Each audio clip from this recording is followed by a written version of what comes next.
I'm the chair of contemporary art theory and practice at Emerson College, and I also serve as their curator in residence. This is our third collaborative event that we've organized or co-organized with Long Now Boston. And as Jennifer mentioned, I'll be your host and moderator. So Emerson Contemporary is Emerson College's platform for contemporary visual art. We host professionally curated exhibitions of contemporary art, organize workshops, and public programming events, such as tonight's event. Our focus is on showcasing time-based media, such as moving image and performance art, and also art that's engaged with emerging technologies. So it'll be my pleasure to introduce our panelists this evening.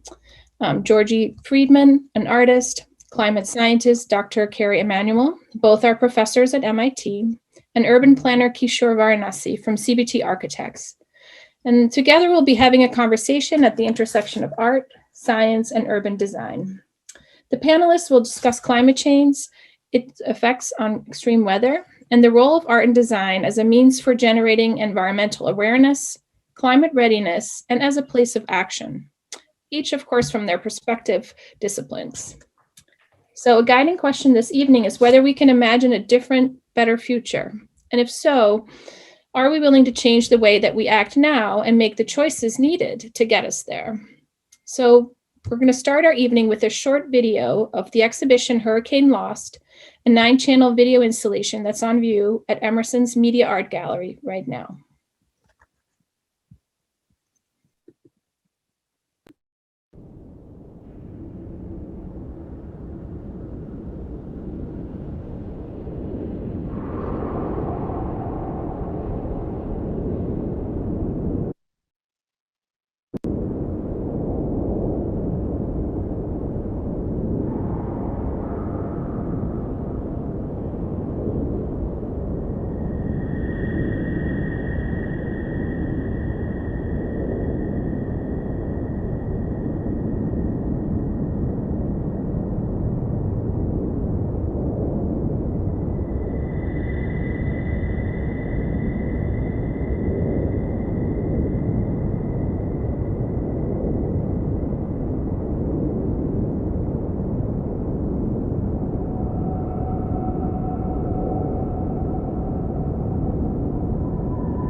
Thank you. That's just a small, short teaser here to establish what we're going to be looking at today. And the exhibition Hurricane Lost by Georgie Friedman really was the impetus for the evening and the guests and our topic tonight. And I today myself was in the exhibition for several hours. And even though I've spent a lot of time in there, probably more time than most people will, it continues to amaze me. And it really, again, was just a wonderful space to be in and to sit and reflect. So without further ado, I want to introduce you to Georgie Friedman. She's a Boston-based interdisciplinary artist whose projects include large-scale video installations, single and multi-channel videos, and several photographic series, which she uses to create dynamic art experiences for her viewers. Georgie investigates a wide range of powerful atmospheric and oceanic conditions and is fascinated by the power of these natural elements in relationship to human frailty. We've been thrilled to commission her latest stunning work, Hurricane Lost, and host it at our gallery, and I'm excited that she is here to share some more information about it with you all. Georgie, go ahead.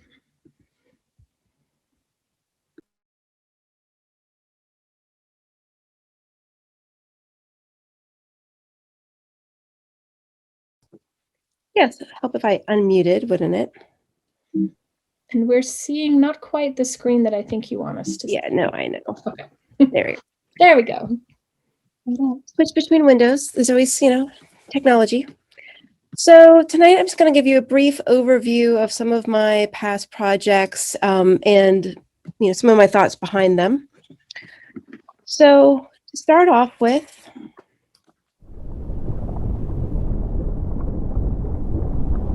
this piece is called Dark Swell, and it's a sculptural video installation. And in this piece, I was really thinking about the psychological aspects of tsunamis, undertows, or just creating a space under or surrounded by water. So that's actually a wave that's going through. So I just actually filmed the ocean surface, but clearly up the color and the contrast.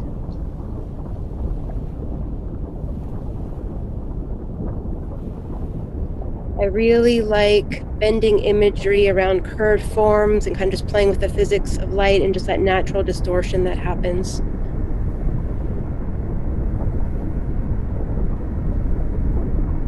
What was interesting in this piece is some people said they felt kind of overwhelmed by it and wanted to get out quickly, and other people said they felt very comforted and that it felt very womb-like.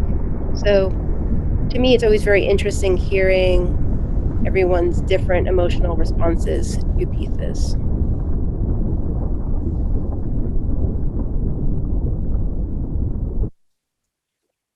This was my Boston Artist in Residence project, Traces of Wind and Water.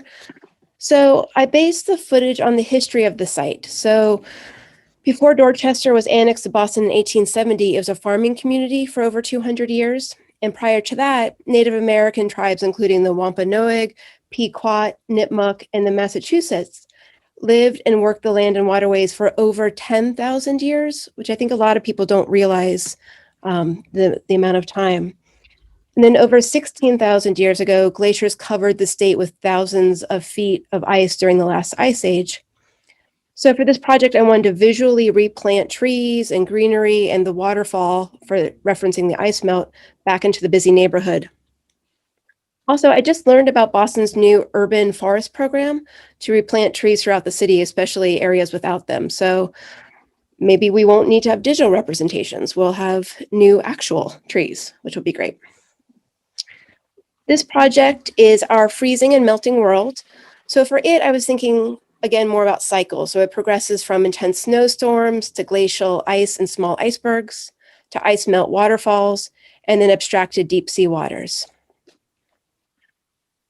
So for this one, I was thinking a lot about these buildings that are built to protect us from the natural elements, but we're still vulnerable to floods or earthquakes or fires, storm damage, all that stuff. But also wanting to reconnect our architecture back to the land, and trying to reemphasize its connection. It's a part of the land, not a separation from it. And I think sometimes we think it's an either or kind of situation. So to go deeper into ice cycles, I got an artist traveling fellowship to Antarctica in 2017.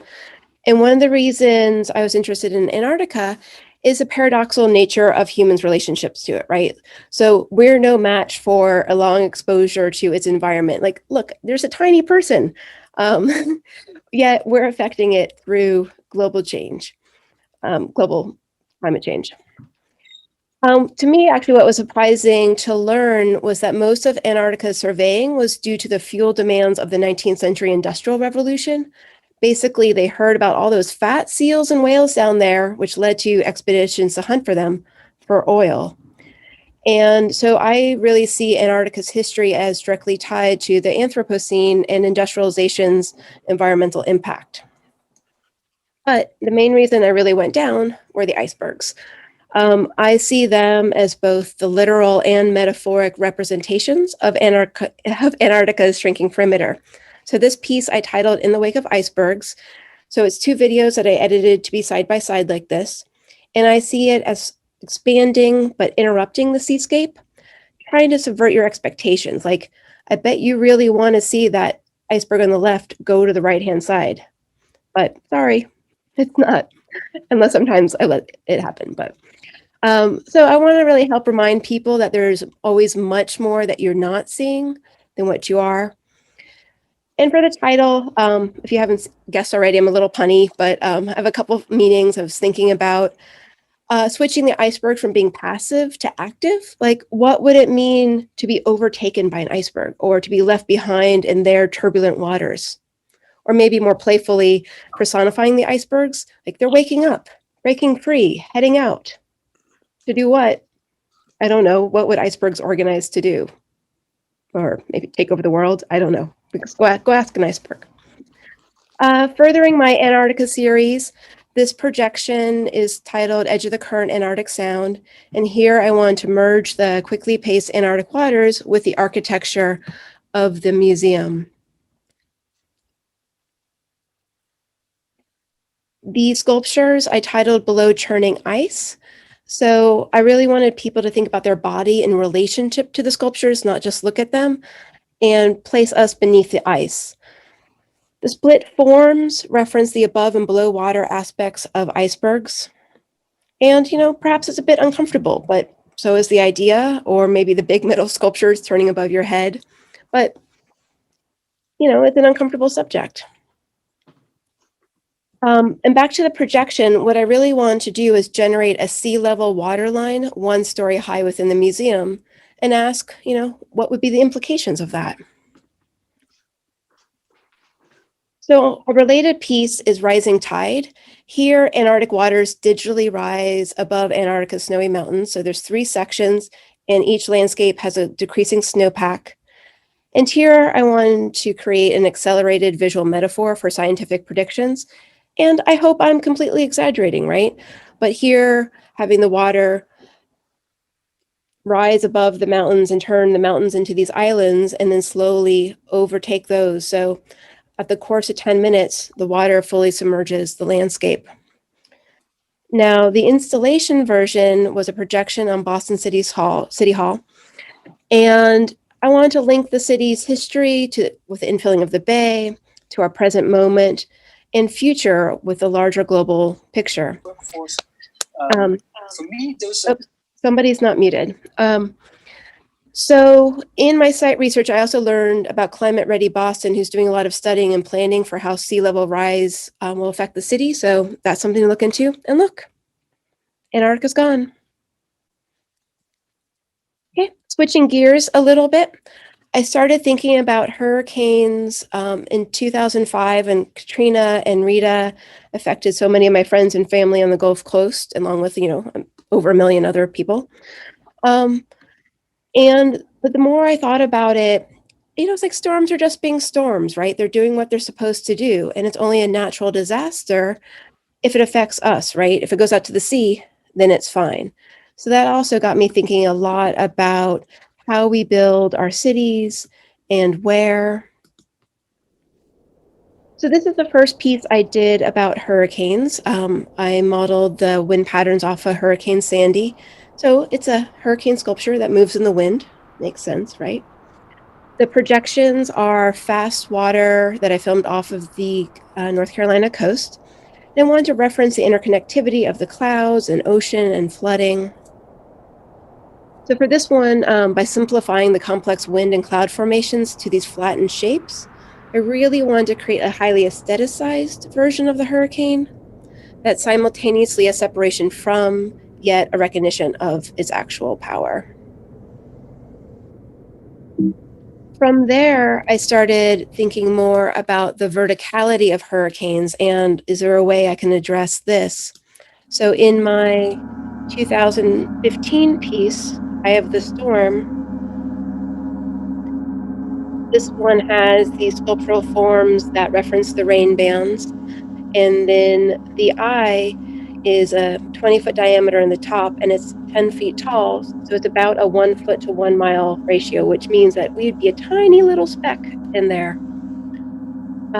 Again, this footage is water that I put on effects to make it feel more like clouds, because I found my cloud footage didn't really activate the sculptures with the movement I wanted.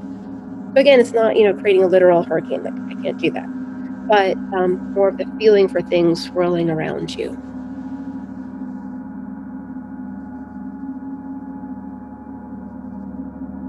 Which brings us up to the current exhibit, where when Leonie invited me to show at Emerson, been 5 years since I made that other piece, and I've really been wanting to expand on an immersive installation, maybe with an actual spinning eye and more rain bands for people to go through.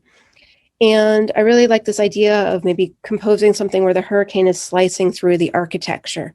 So this is kind of what I was thinking about when I designed the piece. And so as you saw from the preview, we'll watch a little bit longer version now. So it's 12 feet tall and the long part is 24 feet around, but there's a 6-foot safe space in the center that you can go in.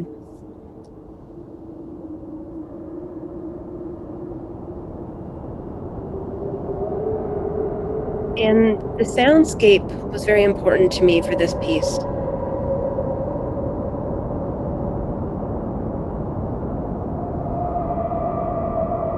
I didn't want it to be just like rain and thunder, because I wanted us to be in the storm, not maybe underneath it. So more this idea of wind whipping around us, or I was thinking about the beast of the storm, something that feels a little bit more menacing.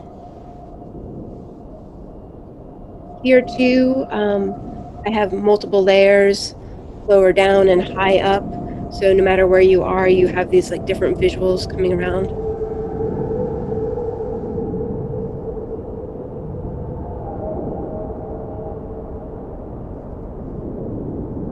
And like Antarctica, hurricanes are so intense and such a powerful force, but with climate change and warming oceans, the storms are getting worse because they feed on warm water and humid air. So again, that paradoxical relationship intrigues me, like we're making things that are worse for us. So here you can kind of see that perspective as wanting to create with the rain bands. In the footage closer to the eye is faster, and as you go further out, it's slower.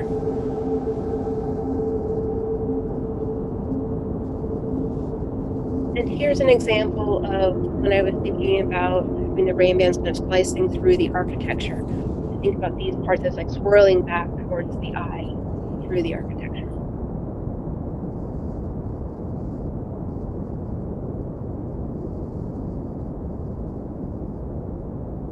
I also like to make places where people can sit and relax in the exhibition and maybe have time to have their own slow observations of the work. And there is no set way to go through the exhibit. You can go around however you like. And I have things like this where I want it to appear like the clouds are passing between the different bands.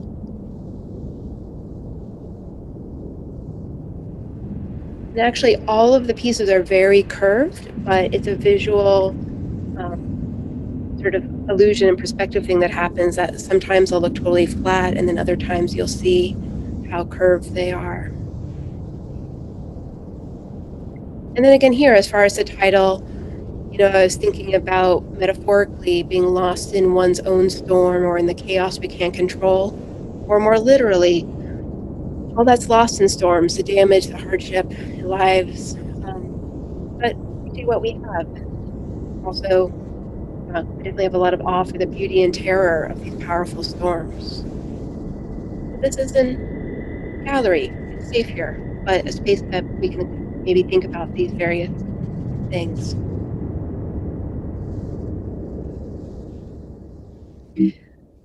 So, just to sum up, in my art practice, I have some multi-layered goals. So I like viewers to think about the actual element, to grow or rekindle an appreciation for it, to consider our historic and present relationships to natural environments, and how we're affecting them, either negatively or positively, and, going forward, what can we do?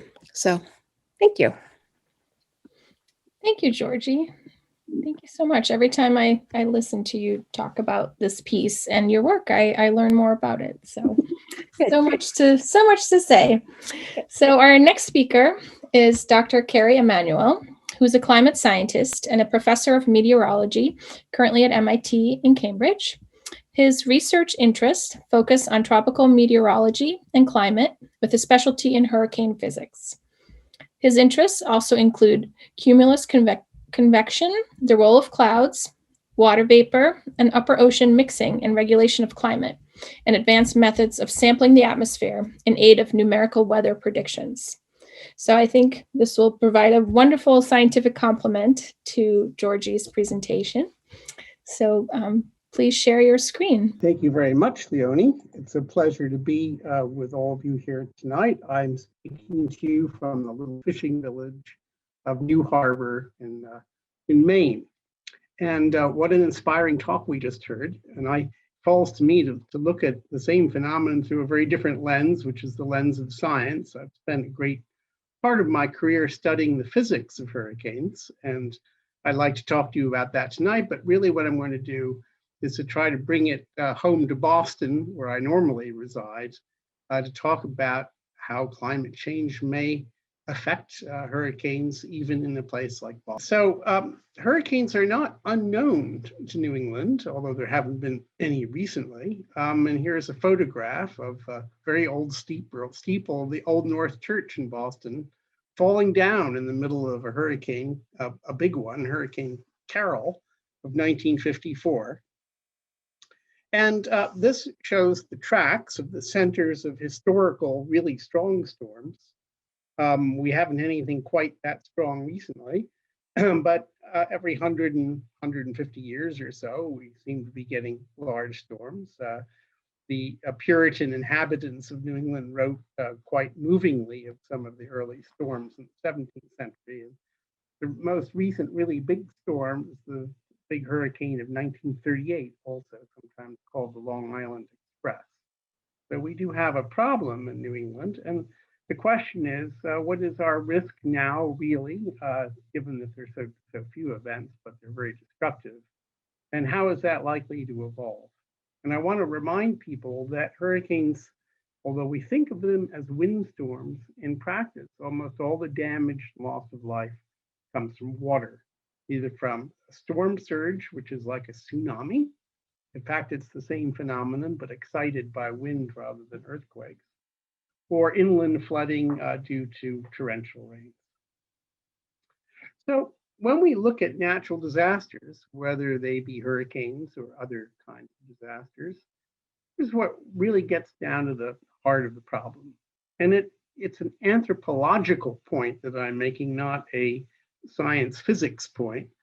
And that is that societies all around the world, primitive societies, advanced societies, turn out to be pretty well adapted to frequent events. That probably wouldn't surprise you. They happen every day. We know how to deal with them. And frequent turns out to be about more often than once in 100 years. And conversely, if they're rarer than that, we're not very well adapted to them. What's magic about 100 years? I suppose it's a few human generations that we're dealing with. And so what really bothers us is when events that used to be less frequent than once in 100 years become more frequent than that. And this is sort of shown by this diagram. So on the bottom axis, we have a measure of how frequently they occur, called the return period. So 50 means an annual probability of 1 in 50 or 2%. 100 is once in 100 years or so. And the other axis is the percentage property destroyed. And it doesn't really matter, it turns out, whether you're talking about earthquakes or volcanoes or hurricanes. It all is the same kind of curve. And the steep part of this curve, where it goes from little damage to a lot of damage, is around 100 years. So if something that was once a 120-year event becomes a 50-year event, it's a very bad adaptation problem for society. So what we do at MIT, which is something my group pioneered, is try to assess hurricane risk by manufacturing very, very large numbers of storms. And by manufacturing, obviously, I don't mean making real storms, but making computer models of storms that are driven by the variables of current, past, or future climate. We actually have fun simulating hurricanes at the middle of the last ice age. But this is a chart showing a mere 1,000, we actually do, and 50,000 sometimes, 1,000 tracks of these simulated storms in the current climate, color-coded by how strong the winds are. So these are the tracks. Some of you have seen maps like this of real storms. And we can create, when we do studies for particular places, of course, I'm going to focus on Boston tonight, we can create lots and lots of events that affect that area. So this is culled from about 5,000 events that affect Boston, and these are the top 50 of those. Again, color coded by how strong they are. And so all of the big storms that really affect Boston, not surprisingly, come roaring out of the south, usually at very high speeds. Those little blue points show where the storm actually formed. So when we can manufacture lots of storms like these, of course, we have to do a very rigorous job comparing the statistics of these to the statistics of real storms to see if it's any good.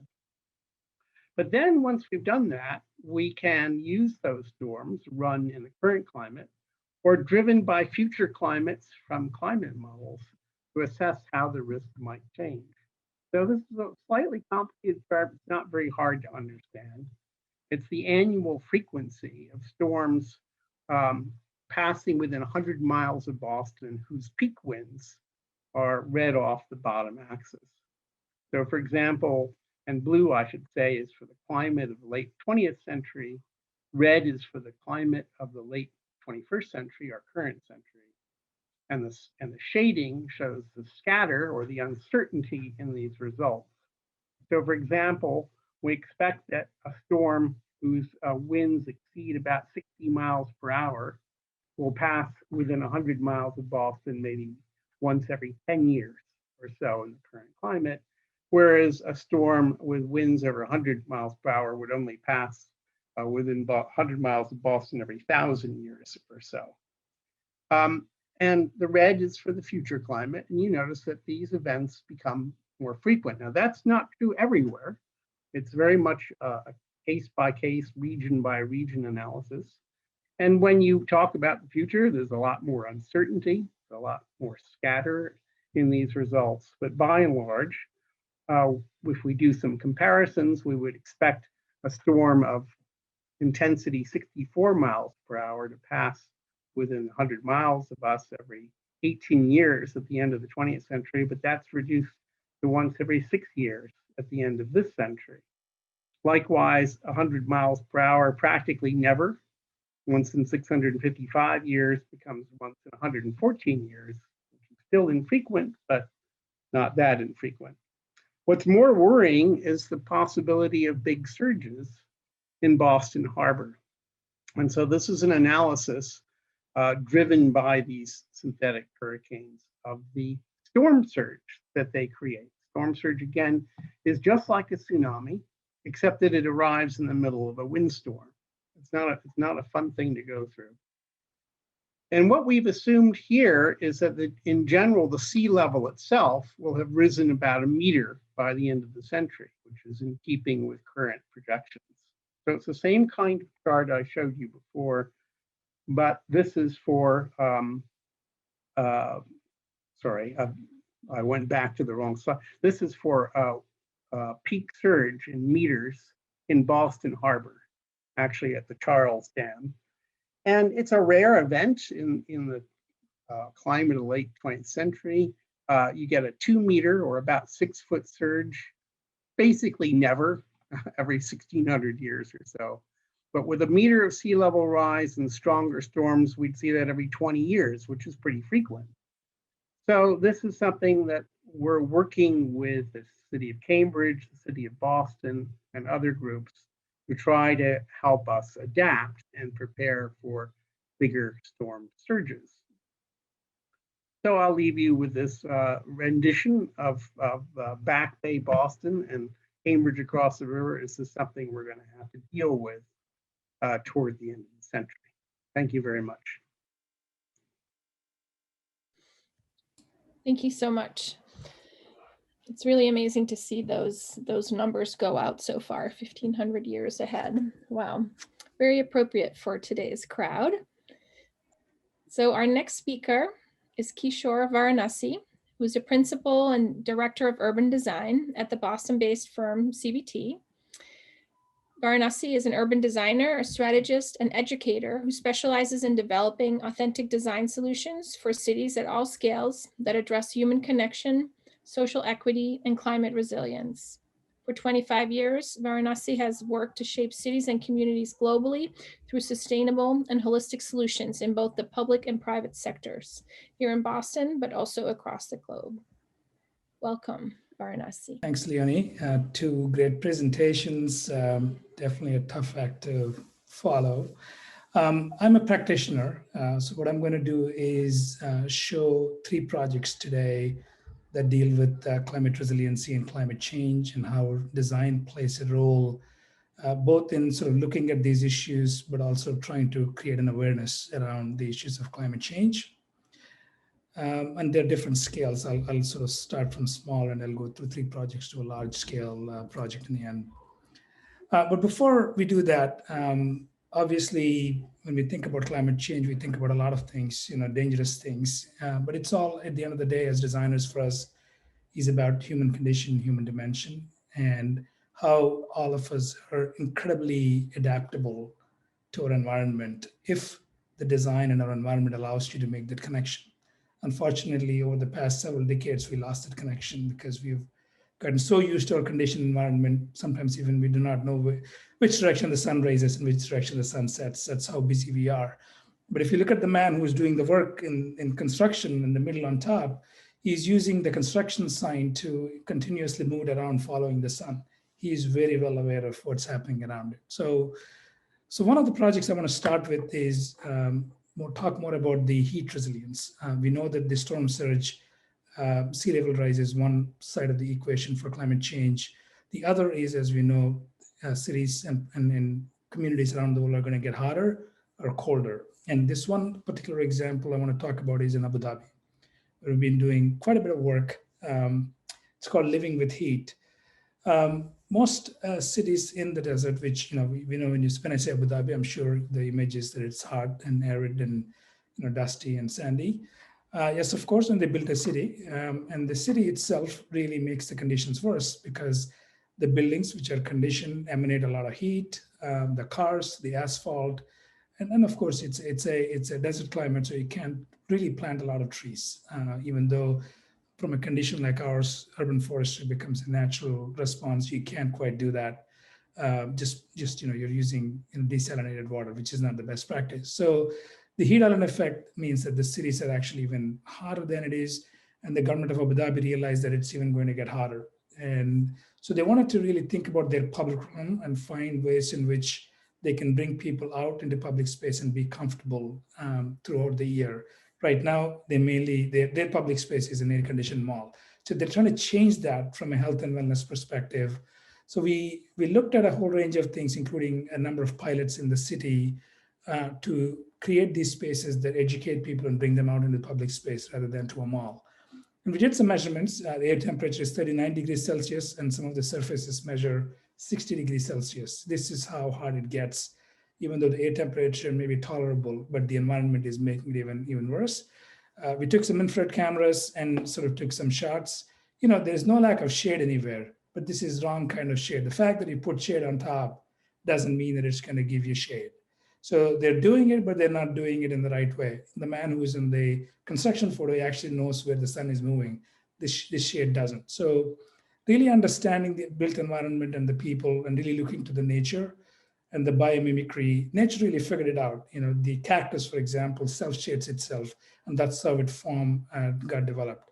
Like a desert snail, highly reflective surface, and it is actually through convection, it draws air from the bottom, even though it draws hot air, it is able to process that. So we began to look at the elements that are coming together to make nature and humans feel comfortable. And we quickly realized that there's no one-stop shop for this. There's no silver bullet. You need to combine this solution to create that comfort in public spaces. Just simply providing one shade at one time is not going to solve for the problem. And either way, this is not just our work. We work with some terrific scientists like Kerry, who understood the climate science, landscape architects, engineers. And one of the other things that they brought to us is also the idea of the night cooling, that yes, shade is great, but the desert sky is 50 degrees cooler at night. So we need to capture that at night. Let's not block it. So with that, we created some pilots that are very interesting. This is City of Abu Dhabi. Another trick the city plays is it's 45 degrees angle to cardinal direction. So now you don't know really where north is if you're in the city, even for architects, because we're used to putting plants parallel to the sheet. So we actually located the shade structures in the pilots true to the cardinal angles that people can actually recognize the north south of this. And they actually are also positioned because they provide them the right kind of shading. And instead of going to horizontal shading, through a lot of testing, we went through vertical shading. And this, we worked with a Swiss manufacturing firm to create these vertical shades that actually cut off the low angle sun, and they can cut pretty much entire day's sun. It doesn't matter what time of the year it is also. So we actually rethought about what was originally solved for the toughest day in the month, which is June 21st at noon. We said, nobody's going to be out in the public space. So you're wasting your time for solving for this. Let's rethink the human behavior. They're going to be out in the morning going to work. They're going to be coming back out in the evening. So let's think about these shorter times and solve for that. And we created these spaces. These are under construction still. So you see some issues, a great integration of the landscape, really carefully choosing the local landscape and seating. And the idea that these shades actually roll up at night so we can see the night sky and cool down the spaces. So through analysis, we found if we do that, we're actually able to keep the spaces cooler longer in the morning before they gain heat. So this idea of connecting the nature and also becoming sort of a great architectural element and connecting back to the nature and sky, because we don't want to be in a shaded space all the time in a public space. So having the dynamic environment is something that's been quite successful. This is a night image, really making it really beautiful and exciting with lighting. And then we brought this to some sidewalk conditions where people are waiting for lights. So we created a different condition to provide shade there. Here we actually worked on the traditional weaving pattern there and used it as a way to create the shading devices. Again, really interesting way to combine the culture and art and architecture to provide climate conditions. The next, coming back home, lots been said about Boston. We have a very fascinating relationship with our waterfront. It used to be all water, then we filled it, and then it got dirty. And we moved back. We said, this is dirty water. Let's not be on the water. And then we built the Greenway and we tried to clean up the harbor, spent lots of billions of dollars. Now we like the water, but now water says, I want to come in. So next generation is again this other relationship. How is that going to work, which is living with water? So these are some of the images of the bomb cyclone that we have at the bottom. We had in 2019, water coming in, and some of the king tides as well. So this is no longer a once in a lifetime event. This is something you have to live with. So our work at the Blue Way for the New England Aquarium is to create this fascinating, fantastic public space that linked the city in a really public way to the waterfront, but also bringing some of the ecologies and spaces and the typologies that have been lost. So the end of the whole promenade is to really recreate a version of the Harbor Islands, because right now you have to get in a boat and go to the Harbor Islands, which is a great amenity, by the way, but not everybody needs to do that all the time. And by doing that, you can learn about the ecologies that exist. Can we start to think about expressing the maritime life and the changes that happen to that because of climate change along the promenade, and also show the tidal fluctuations that happen on a daily basis, which people should experience as a part of this space. And lastly, now we're jumping to a large master plan scale called Suffolk Downs, 160 acres master plan. It is a site that you all know this is a racetrack. It's been a part of the ecological system. Over time, it's been disconnected. So first thing we did is to really reestablish the lost connections in the nature and created this expansive ecological restoration space that connected the Belle Island Marsh to Chelsea Creek and the Sales Creek to this large open space network. And then a series of other networks that go through. And the reason for this is through tremendous analysis, this site is going to flood. We're not saying we're going to block the water, but the idea for the open space is to really absorb the water, both the storm water and when it floods from the coastal flooding, which is likely to happen, the open spaces actually act like sponge and take the water. So this notion that people experience the water as a part of the day-to-day life. So here is a part of the public space. At some point, you'll see the water as a part of your daily life. It is not something else. It happens elsewhere. So this idea of embracing that, again, one of the streets, treating that as not less of an automobile street, more as a green street that captures the water. So this idea of notion of living with water and bringing it to people's imagination, becoming an identity for this project, really visual identity to this project. So in conclusion, in my presentation, the idea is we really want to connect people to the nature. That's when we can be very resilient and adaptable.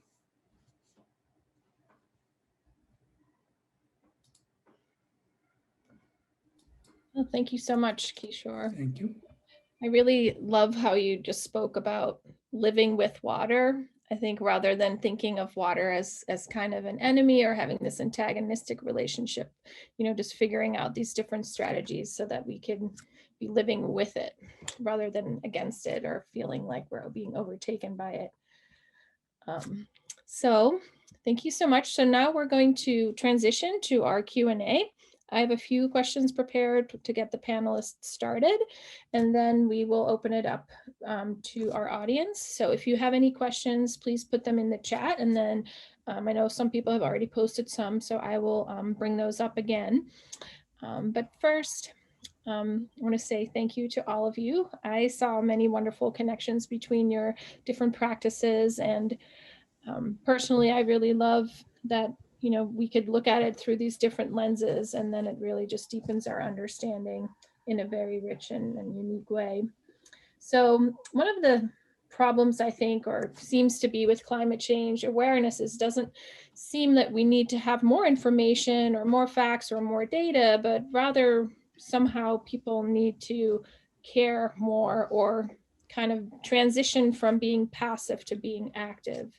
So I was just wondering if each of you could just speak to this idea of how you actually, in your practice or in your field, what you do to help people care about climate change and what strategies you might deploy. Do you want to go first, Georgie, just because you went first, but no? I was hoping yeah, if one of you have something, you can start, or I can just go. Well, maybe we'll start with Kishore then, because you're so practical, and you were just talking about it, and I don't know if you encounter that in your practice, or is everybody who you work with in terms of your clients, are they fully on board with having to spend money on climate readiness, or do you need to convince them?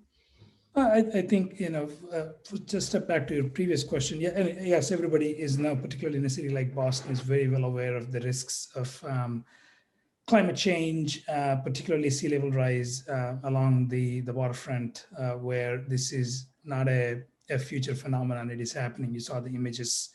And City of Boston has done an outstanding job of not only developing plans for lots. We have 48 miles of waterfront just in City of Boston, by the way. So developing plans for majority of it. We're actually, I think Boston is in the forefront. If you think about climate resiliency planning, I think we've done a fantastic job, and also have developed regulations to ensure that it's not just about people spending money, but the public agencies enforcing these regulations, and also incentives to make sure that these regulations obviously oftentimes require some investment, and they're balanced by the incentives as well. The key thing to remember, the climate change, as sort of insurmountable as it may sound, like everything else, it is all independent and local, right? There isn't one solution that is global. It is a collection of layer of solutions, and some of which we do normally, some of which we do a little bit more because of climate change.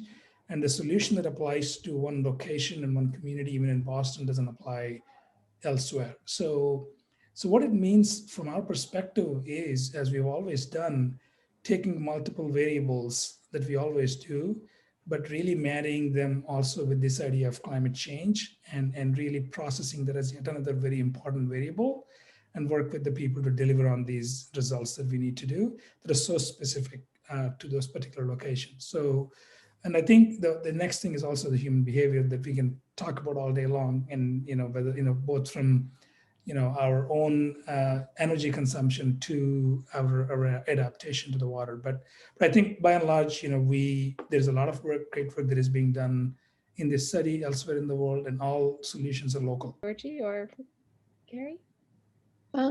Yeah, I mean, I think, it's interesting. I mean, you and I have talked about this before, and I go back and forth on it as far as information. And I have a lot of friends and colleagues who also do a lot of work about the environment, and we all approach it in very different ways. And some people have a lot more information that goes with theirs.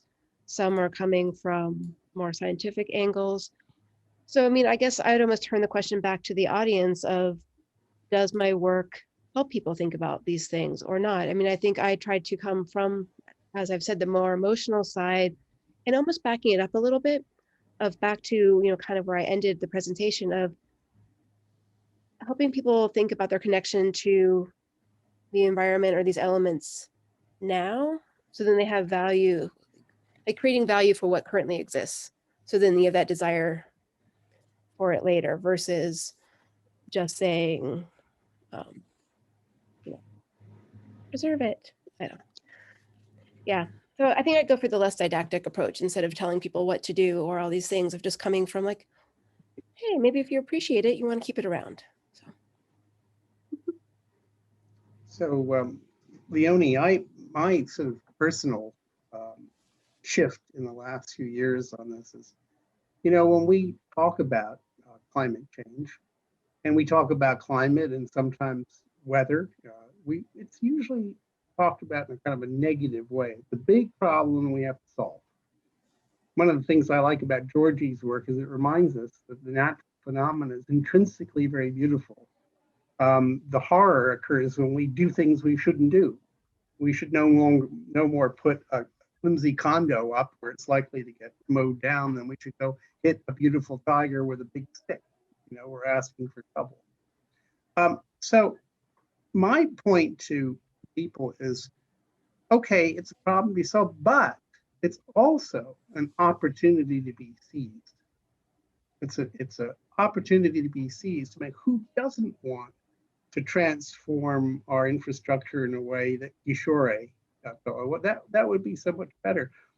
Fossil fuels, which have in the net benefited mankind tremendously, but we have to remember that forget about climate. The World Health Organization says they kill 8.4 million people around the globe every year. 8.4 million. This is an opportunity to get off of that and to do something better, just as more than 100 years ago, we got off of transportation involving horses because their waste got to be a problem. So let's not look at it entirely through the lens of dread and problem solving, but also, hey, we have an opportunity here to make the world a better place. Let's grab it.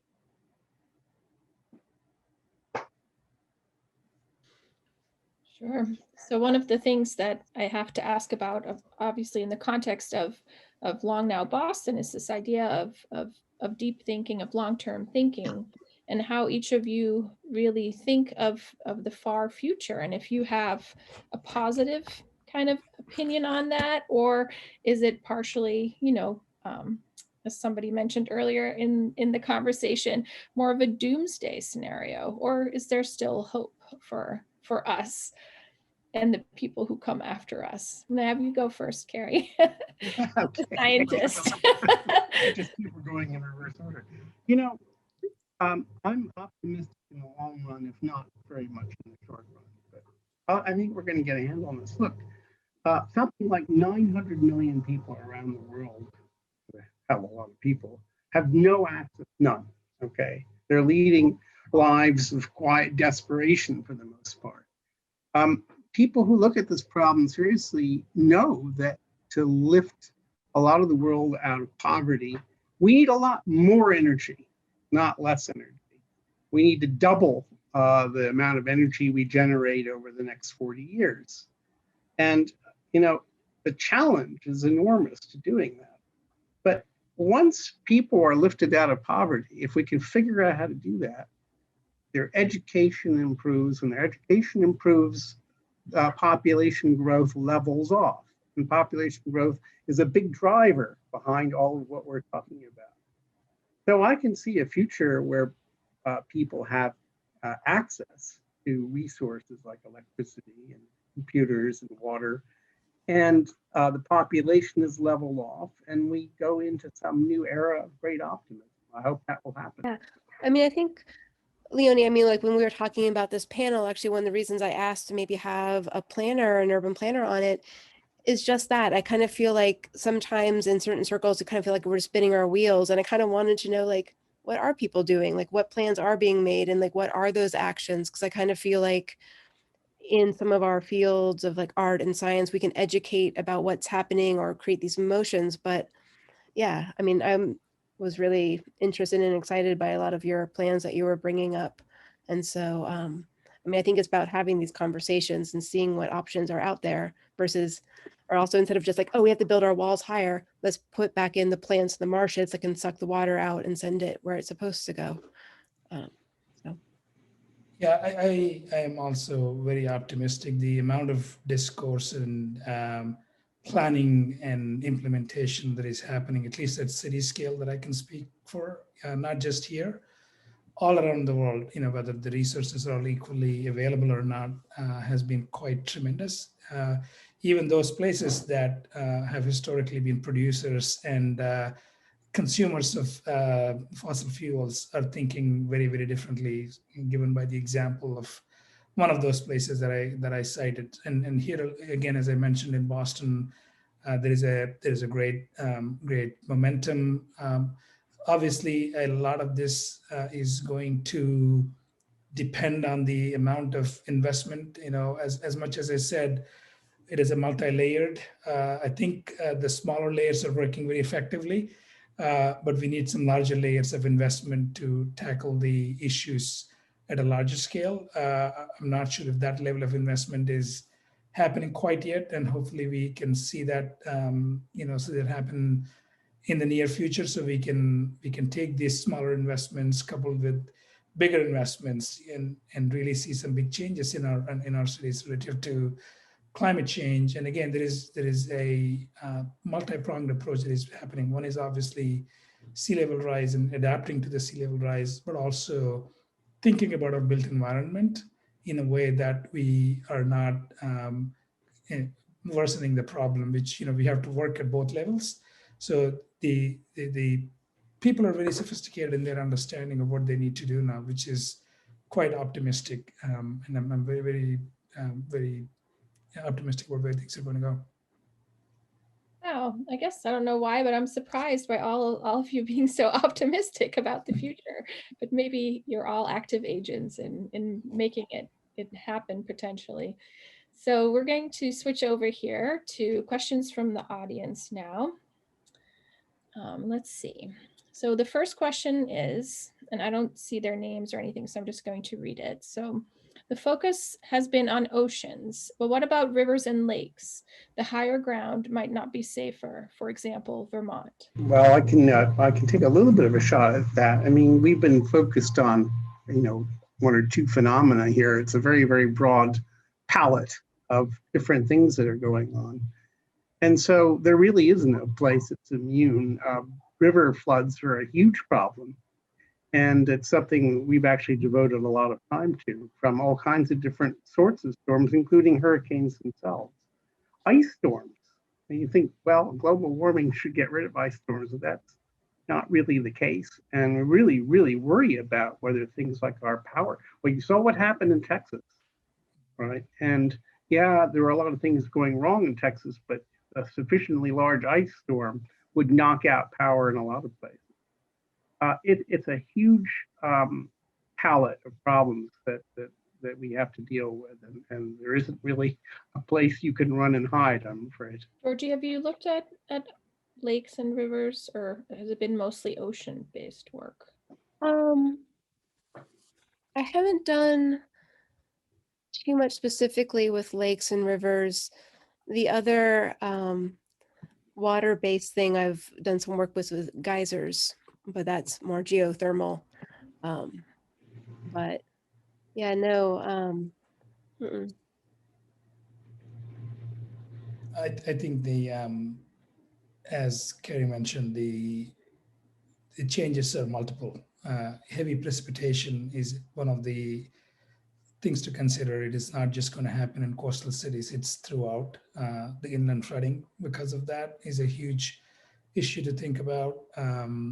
And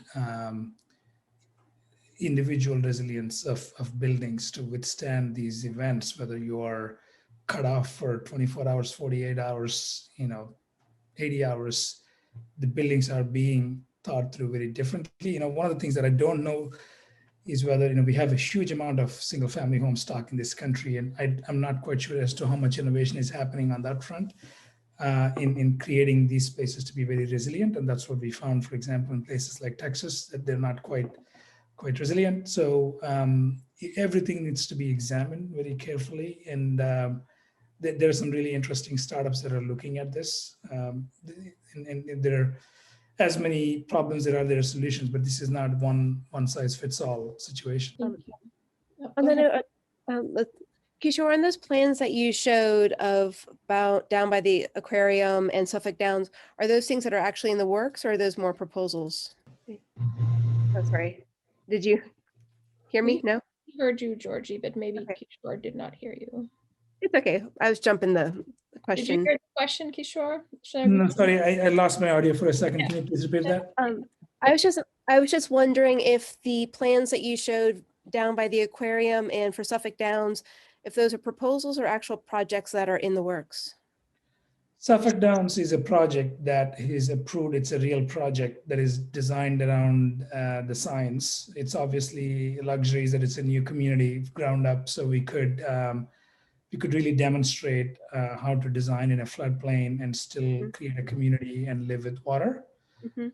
The aquarium is a proposal that is it's more of an advocacy piece that is actually growing in size to really think about our central waterfront in a way that it becomes a meaningful example of climate resiliency. One of our challenges, as much optimistic we all are, our city governments and governments don't own everything. Our waterfronts are over time have been privatized, and the ownership is in individual private ownership. So how do you? Water doesn't know property boundaries, right? It just knows land and itself. So how do you create these cohesive solutions that are not just trying to defend those communities on the waterfront, but these are very important to defend the entire city behind them. So city has done great planning, but really now using these advocacy pieces to drive home this importance for collaboration and find way to really come up with cohesive district-wide solutions. That's where there's a lot of challenge, particularly in this city and in most cities, actually. Yeah, it was just interesting to me. My studio is right near Suffolk Down, and when I was playing on the Climate Ready Boston side, I'm like, oh, my studio area is all underwater. So I'm glad to see you guys are thinking about that. All right, I have some more questions and a comment from the audience. Here's a comment from Deneen. This is not exactly a question or a comment, but she was struck by Dr. Emanuel's mention of poverty, and she's wondering how we lift people out of wealth, by which I mean shift away from overconsumption, as per Bill McKibben's idea of restraint, as a complement to lifting people out of poverty. Yeah, that's a good point. But poverty has a flip side, which is overconsumption. I guess from my point of view, we need to work on both. Yeah. All right, and here's a comment or question from Larry. Kishore, I believe you said you were working with a Swiss company on the vertical shading concepts. Very interesting. Can you tell us the name of the company? It's called MDT. They're a product manufacturing for a lot of these types of public spaces and fabrics. So we collaborated with them. We're working on some bus stops with them right now in hot climates. How do you keep people comfortable while waiting for the buses? So they're a very creative company. Happy to share their information. I can put it in the chat. Yeah, that'd be great. Yeah, I loved how you had those kind of shelters with the echoing the weaving of the local patterns. That was really beautiful. All right, here's another question from Jane. Are scientists and planners like yourselves in various coastal communities working together to share ideas and plans that could be adapted to the unique characteristics of the regional locations? Repeat the question one more time, Danny. I think basically, do people like you work together with people like Kerry? Like, is there communication like locally, regionally between all these different disciplines to, to work together or at least share ideas and plans? Absolutely, yeah. I mean, a lot of this is being done not by individual disciplines or individual firms. It is not in the domain of designers, not the urban planners. They're engineers, they're scientists. It's all being done in collaboration with a lot of people. If you think about Boston Harbor, just again coming back to Boston, no individual can develop a model, hydrodynamic model of it. So there are comprehensive models that are done by various institutions and groups that are a common basis for understanding the local impact on Boston Harbor and the neighborhood. So these are all shared resources that are available, and there's a tremendous amount of coordination that is going on. There's also, I'm on the board of Boston Harbor Now, which is a nonprofit that looks at the entire waterfront, but also all the harbor islands. They're very interested in climate resiliency as well. They've set up what's called Stone Living Lab out in one of the islands that is allowing for ways for people to come and experiment with ideas around climate change, so we can really accelerate some of these ideas. Some of those you may not be able to do it on the land here in the city, but there may be ways in which we can explore these ideas over there and then bring them back to the city once they're successful over there as a lab. So yeah, there's a lot of activity and coordination that's been happening throughout the city. Anyone else want to add to that, or from your perspective? It was well put. All right, then I have a question here for Georgie from Bryant. Hey, Georgie, can you speak about installing during COVID and how the regulation changes your thought process on how the audience would experience your work? Yeah. I mean, I think so. Physically installing during COVID was definitely tricky as far as like needing to wear masks the whole time and trying to keep distance and all of that kind of things. For visitors coming, it's been interesting. I mean, first of all, it's an experiential piece, and so I do want people to come down, and so we're trying to think of like how to make it feel safe for folks. And so Leonie has offered to coordinate, if people feel high risk but they want to come, maybe coming a little bit early before the gallery opens, or we're doing more dispersed events. So instead of one opening, I'm having a couple like in-person days where people can sign up, where we have small amounts of people coming. But I mean, I think it didn't change how I designed it. I was already designing a 6-foot circle in the center that didn't have anything to do with COVID, but somebody, you can have 2 people on either side and be safe. No, I think it's just about reassuring people that the gallery is keeping to COVID, guidelines, and encouraging people to come down, and that it is okay, and getting COVID tested. Well, and I think we started with the exhibition, and maybe we can end with the exhibition as well. And I just wanted to, before thanking everyone, just mention that the gallery is open Wednesday through Sunday, 12 to 7. And if any of you would like a private visit or schedule a private group visit, you can just email me and we can make arrangements. So that's one of the extra things that we've been doing, where if you want to come with your family, but you don't want to come during public hours, we can accommodate your group. Or and it's been working out really well. And we also have a meet and greet this coming Saturday from between 4:30 and 7, and you can sign up for a small group to visit with Georgie in the space. So, and I think we are now going to go back to Jennifer, but I just wanted to say before it's not my turn to talk anymore, thank you so much to the 3 of you for sharing your expertise with us this evening. And I feel like there's just so much more to be talking about, and that's always a good thing. So thank you so much. Yeah. Thank you. Yeah, thank you to my other hosts. Thanks for coming along to this panel. I appreciate it. And everyone. All right, back to you, Jen. Thanks, Leonie. And thank you so much, Georgie, Kerry, and Kishore. That was really terrific. And I think everybody enjoyed that tremendously. I know I did. So thanks to all of you out there for joining us this evening. We are going to close out the formal part of the event, but if anybody wants to stick around for our more informal going to the bar, quote unquote, activity, please stick around and join us. But before we do that, I'd like to just have a few closing notes. Please remember to visit our website, longnowboston.org. Please engage with us on social media and be in touch. Please consider joining as a member if you haven't already. and consider joining our fabulous Long Now Boston team. We'd love to have you. Don't forget to sign up for our Monday, April 5th event on how to foster deep time thinking with Vincent Iolenti. And again, on Monday, April 19th, we are going to have a special Dear Tomorrow event. Both will be part of the Cambridge Science Festival. And last but not least, I would like to thank our production team. We've got a lot of really terrific folks working behind the scenes. Mary, Kim, Gary, thanks a lot for all that you do. And for the rest of you who will be leaving us this evening, may you stay well, stay safe. Thank you for joining us and have a great night. For those of you who are choosing to stay, we will now open up. Feel free to unmute yourselves, but you might want to raise your hand if you have questions or want to have a further discussion with our panelists. Thanks, everyone. Good night.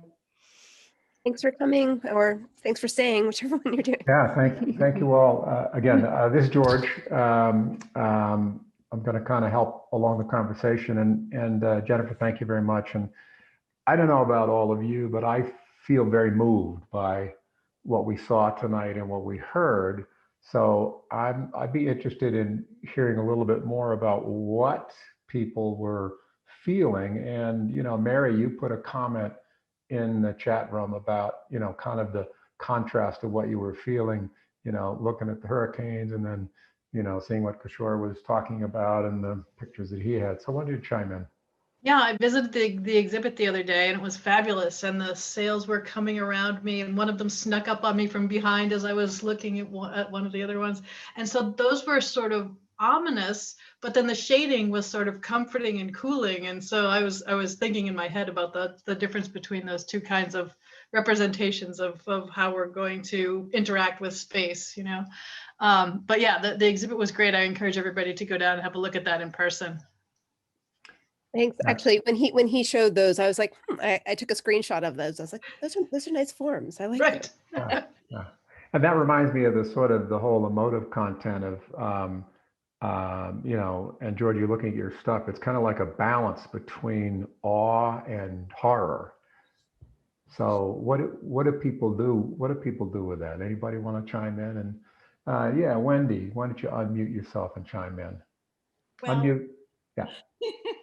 I'm in Austin, Texas, and I'm also from New Orleans. So I've been through 4 or 5 hurricanes, and then most recently the snowstorm that we weren't prepared for here in Austin.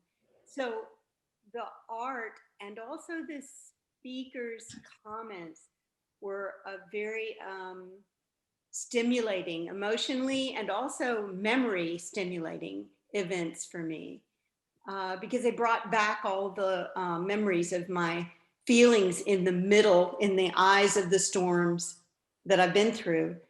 I'm curious to know from the 3 speakers if they could time travel into the future and think of something in terms of the places like the South and in Hurricane Alley that could do some prevention for the devastation, particularly in the poverty-ridden areas where people are living in places that are not protecting them. Anybody want to tackle that? Kerry, go ahead. Yeah, thank you, George. That's a very interesting question. One of my goals has been to bring this whole problem of risk, which is how I view climate change, down to the level of people so that they understand what their risk is, not just some abstract notion of the climate changing globally. And one of the problems we have in the United States is that we have a lot of policies in place and have had for some decades, which encourage people to live in risky places. And they're very destructive, and that would be true even if the climate were not changing. And I'm working with other people to try to revise those policies so that we don't, so for example, insurance premiums ought to reflect the risk instead of being unusually low where it's very risky, so that people are kind of warned away, including poor people, warned away from dangerous places. That's just sort of common sense. We have to do a lot more than that, but we could start. We could start by fixing the things that were broken anyway and needed to be fixed. Well, that would help. I'm reminded of the issue of timescales because we're looking at you were focusing on 100-year events, and it might be a 100-year event, which people tend to interpolate as, oh, well, that's 100 years from now, when it could actually be next year. And yet, even if something is 100 years out, we need to start preparing. When do we need to start preparing for that? Now. So you've got this long-term thing, and then you got the short-term thing, and how do people wrap their heads around that? I just had to quickly interject that, in the last 2 years, the insurance industry has sort of suddenly woken up, because what they used to do is say, oh, well, climate change is something that happens in the future. We write 1-year contracts. And I said to them, look, your 1-year pricing is based on an analysis of risks that's 30 to 50 years old. It's already out of date because of climate change, dangerously out of date. You know what? They're beginning to get that. And it's going to change everything, because they're going to get into the act and say, no, we're not going to insure you if we want to build that flimsy condo down in Hatteras. That's going to change coastal ecology. And Kishore, do you want to add to that? Yeah, I think one of the quickest and most powerful tools we have, at least, is to plan for it. Is as long as you have a plan. In my experience, I actually grew up in a place that was consistently subject to, in India, subject to coastal cyclones. Some of them battered my home once and didn't have power for 2 months. And this is, it's always, when I come here, I can't deal with the fact that I can't have power for 5 minutes. But life went on, and I didn't have to. It's okay, a slight inconvenience, but your system is set up differently. But the point is that the most of the times, unfortunately, we don't make investments unless we're hit by a disaster, right? That's when what happened with Hurricane Sandy or even Katrina, after the event happened is when the investments came in. But the problem is, if you don't have a plan, then it's going to be, the investments are going to be either short-sighted or wasted in general. So I think the quickest thing somehow for all community to do is planning. So one of the things, again, in case of Boston, is the greatest thing about what they're doing is they've put in a great plan in place. You might criticize where is the action. It will come, but the plan is there, right? And for the longest time, a lot of places don't have plans. So I suggest strongly that there is planning done for most of these places, at least, to understand the risks, find ways in which we can influence the policy. So when there is funding, when there is events, you can react more quickly. Yeah, that's a great advertisement for our next event with Vincent Violente, because his deep time reckoning comes out of his anthropological studies of the Finnish nuclear waste disposal safety case, and they're looking at time frames of up to 1 million years, which really kind of boggles the mind, and trying to plan for that now. So it's going to be a really interesting event. Georgie, I wanted to ask you about back to the emotional context of things. What do you hope that your art is going to draw out of people, and what do you want them to do with that? Terrible question to ask an artist, but yeah, no, it's hard. I mean, I think what's also tricky is I'm a kind of artist that I kind of want it to be a little bit more back and forth. Like, I guess I can say things that I hope people might think about, but I don't want to tell people what to think about. And so I like kind of putting things forward, or this idea of asking questions or starting conversations. I mean, I think for me, if people go to one of my exhibits and they walk out kind of with a conversation topic to whoever they saw it with, or they're like trying to puzzle through this thing together, or bring it back home and are just talking about these different elements. Wendy was at a couple of the other talks too, and to me, it's very powerful that my work that's so remote from these actual events can bring up like stir these powerful memories. And to me, that's it's amazing. And it also, I feel like that means it's working. But finding these ways that we connect, and I feel like how we connect with other people is through empathy and through storytelling, and slightly different experiences, and just I think as a people, that's how we can come together. And I think back to this idea of maybe climate change being more of the sociological phenomena too, then maybe that's how we, might help approach it, is thinking about who it affects and us seeing some connection there. So as opposed to the sort of the facts and figures, it's like how to make it real to someone. And if you can bring the cultural, the social piece of it to bear, that's the way people will start feeling something. I know the feeling when you hear lots of facts and figures about how terrible it's going to, people can go into denial and avoidance and just ignore it all. But if you bring it home to them in a very personal way, it can make it alive, right? Yeah. Any other questions across we're at the bar now, by the way. So anybody want to toss in? Well, I was also going to just add, again, back to Kishore's presentation, and I like this idea of not the if, but when, and so being proactive and welcoming it. Like, I love those sort of like river designs along the sidewalks that can, take the water and suck it out versus, flooding the streets and those types of things. And that to me is really interesting. And I think kind of goes back to Wendy, your other kind of question of, for these communities who maybe their initial infrastructure wasn't really thought out, if this idea of kind of, okay, well, we are in a region that gets flooded or ice storms or whatnot, how can we embrace this? So it comes in and goes back out versus trying to fight against it instead of building the bigger walls, like build the channel. The And wall so, image. yeah. So yeah. I think to that end, the image that Kerry has shown of Back Bay, it doesn't have to be a bad thing. And you plan for it. The streets are no longer just about carrying automobiles. One of the greatest things that has happened is that our engineers have become a lot more creative, got out of their silos and really thinking creatively about these issues.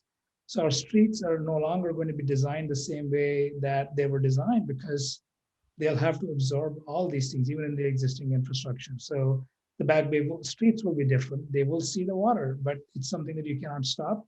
But your streets can flood and they go away, and then you adjust your behavior around it. I was just thinking of where I grew up Kishore, when you mentioned growing up with the cyclones. I grew up in the Netherlands, and 1/3 or 30% of the Netherlands is below sea level. In some areas, as much as 20 feet below sea level. So we're not really worried about going under sea level. We're already there.